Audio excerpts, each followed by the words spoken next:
Hello, magandang oras po sa inyong lahat. Babalik live na naman ako sa aking YouTube channel. Meron po akong ipapakitang mutya na galing dito sa prutas na ito.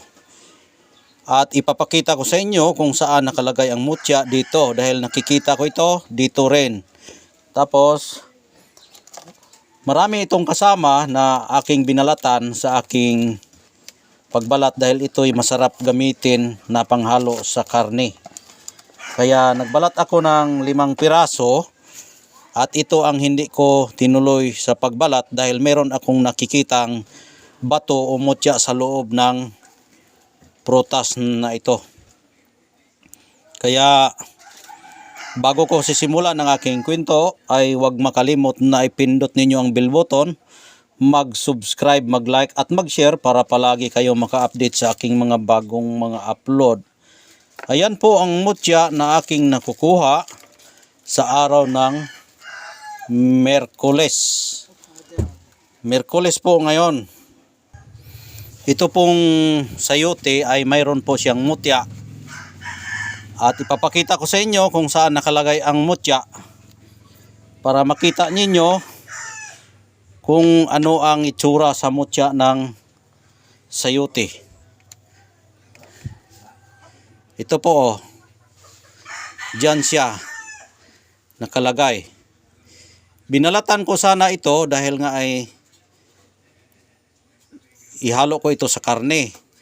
Tapos noong sinilip ko ito dito sa loob, meron siyang parang dila at meron siyang mutya sa gilid. Hindi ako sure kung bato ito pero meron akong duda na ito ay bato dahil matigas ito. Tigas. Kaya ito ay kukunin ko ngayon at tuktukin natin, dikdikin kung ito ba ay bato. Kakaiba talaga itong prutas na ito. Dahil nga ay parang dila siya Pero meron siyang palaman sa loob na bato o mutya. Ayan, sayote po ang pangalan dito sa gulay na ito. Ayan, sayote. Ayan, kukunin po natin at subukan natin itong dukdukon o tiktikon. Dukdukon na to kung ito ba ay bato o mutya. Dahil hindi natin malaman kung ito ay tunay na mutya kung hindi natin pukpukin. Ayan ang pinagkaiba dito sa sayote na ito ay mayroon siyang dila parang dila. Ayan parang dila siya pero may palaman siya sa dito sa gilid Kaya hindi ko pinagpatuloy ang pagbalat nito dahil mayroon siyang mutya sa gilid. Ito Kaya kukunin natin ito. Titingnan natin kung ito ba ay tunay na mutya na nakabaon sa loob. Ayan. Magkuha tayo ng lugit. Lugito na to na. At kukunin ang mutya. Ito ang ating gamitin na panglugit.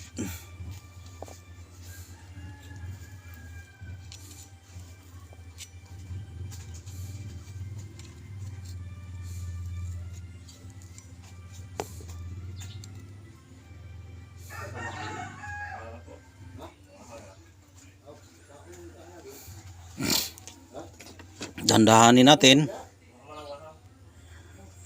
Ayan. Ayan po ang kanyang mutya. Ayan.